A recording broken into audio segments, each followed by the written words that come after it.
আওয়ামী দোসর বিভিন্ন জায়গায় থেকে বিভিন্ন রকমের ষড়যন্ত্র করতেছে এবং এদের গ্রেফতার করা উচিত ছিল এই অন্তর্বর্তীকালী সরকার আসার সাথে সাথে তালিকা করে। আমরা দেখেছি একটি জায়গায় ছিল, তাদেরকে গ্রেফতার করেনি, অথচ তারা সেখান থেকে ভারতে গিয়েছে। ভারতের পেপার পত্রিকায় দেখা যাচ্ছে কেউ বলেছে ৪৫,০০০, কেউ ৪৭,০০০ এই আওয়ামী দোসরদের সেখানে আধার কার্ড দিয়েছেন। এরা সেখানে থেকে পার্শ্ববর্তী থেকে দেশে থেকে এরকম ষড়যন্ত্র করতেছে।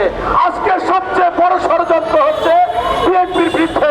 কারণ সরল কথা হচ্ছে, অন্তর্বর্তীকালীন সরকার বলেন, তত্ত্বাবধায়ক সরকার বলেন, বা কোনো একটি সমস্যা হলে একটা সরকার আসলে তাদের প্রধান কাজ হচ্ছে জনগণের ভোট অধিকার এবং সেখানে তাদের নির্বাচন, জাতীয় নির্বাচন করবে। আমরা শুরু থেকে দেখতেছি আপনার সংস্কার আগে না নির্বাচন আগে, স্থানীয় সরকার নির্বাচন আগে নাকি মূল নির্বাচন আগে, বিচার আগে নাকি, এরকম এক একটা ইস্যু করতে করতে করতে করতে আজকে ইস্যু নিয়ে আসছে পিআর পদ্ধতি। আপনারা দেখেছেন যে আপনার পিআর পদ্ধতিতে যারা যা বলতেছে আশ্চর্য। আমি একটু আগে একটা বক্তব্য শুনলাম আমাদের গোবিন্দ দাস, তিনি বলছে বাংলাদেশের কোনো হিন্দু নাকি ভোট দিতে যাবে না পিআর পদ্ধতি। উনি কি সারা বাংলাদেশের হিন্দুদের প্রতিনিধিত্ব করে? আবার উনি বলছে যে এই বাংলাদেশে বিএনপি হচ্ছে ৩০% আর ৭০% চায় না। এটা সঠিক না। আপনাকে আমি বলতে চাচ্ছি এই পিআর পদ্ধতি বাংলাদেশের জন্য প্রযোজ্য না। ১৯৫টা দেশের মধ্যে মাত্র ৬০টি দেশে পিআর পদ্ধতি আছে। উন্নত দেশ ছাড়া এই পিআর পদ্ধতি হয় না।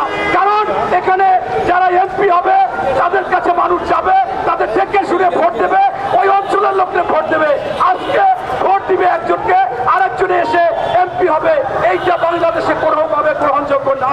তাই বলবো এই সমস্ত ষড়যন্ত্র বাদ রেখে আমাদের অন্তর্বর্তীকালীন সরকারকে আবেদন জানাবো, দ্রুত যে সময় নির্বাচন দেওয়ার কথা সেই সময় তফসিল ঘোষণা হবে, ফেব্রুয়ারিতে নির্বাচন হবে।